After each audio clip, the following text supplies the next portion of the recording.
সম্মানিত ভিউয়ার্স, আসসালামু আলাইকুম। আশা করি সবাই ভালো আছেন। আজকে আমরা ইংরেজি প্রেপোজিশন বা যে পদান্বয়ী অব্যয় এর ব্যবহার শিখব।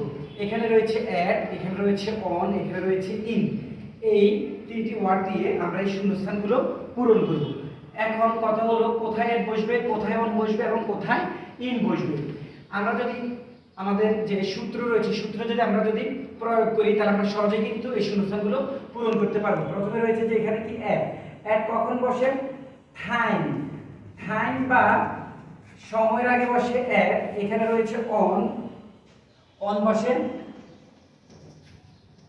ডে অর ডেট, দিন অথবা তারিখের পূর্বে সবসময় অন বসবে। এখানে রয়েছে ইন, ইন কখন বসবে? মান্থ, মাস, সিজন অর ইয়ার অথবা বছরের পূর্বে ইন বসবে। তাহলে আমরা এই সূত্রটি অ্যাপ্লাই করি। তাহলে এখানে প্রথমে রয়েছে যে প্রথমে একটা শূন্যস্থান রয়েছে, এরপরে সানডে। তাহলে এখন কি বসবে? যেহেতু দিন, তাহলে দিনের আগে অবশ্যই বসবে অন সানডে। পরের যে রয়েছে যে শূন্যস্থান, এরপরে রয়েছে সামার। সামার মানে হলো গ্রীষ্মকাল। তাহলে গ্রীষ্মকাল আগে যেহেতু শূন্যস্থান কি বসবে? ইন বসবে। এখানে পরে যে শূন্যস্থানটি রয়েছে এখানে লিখে আছে 11 o'clock। এখানে এটা 11টা কি বোঝায়? এটা বোঝায় সময়। তাহলে এখানে বসবে 1। পরে যে শূন্যস্থানটি রয়েছে এপ্রিল, হ্যাঁ এপ্রিল। তাই এপ্রিল হলো মাসের নাম। তাহলে মাসের নামের আগে মাসের নামের আগে কি বসে? ইন। এখানে রয়েছে যে 2024, এটা একটা বছর, বছরের আগে কি বসে? ইন।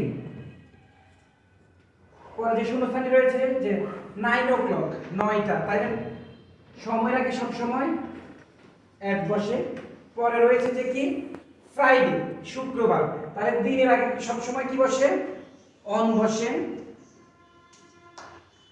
এখানে একটি গুরুত্বপূর্ণ সালের কথা বলা হয়েছে 1971। তাহলে যে 1971 এটা কি? এটা একটা সাল। তাহলে সালের আগে সবসময় কি বসবে? ইন বসবে। দর্শক বন্ধুরা, শেষ শূন্যস্থানটি 21 ফেব্রুয়ারি 1952। এখানে কি বসবে? এই কুইজটি আপনাদের জন্য রেখে গেলাম। ধন্যবাদ।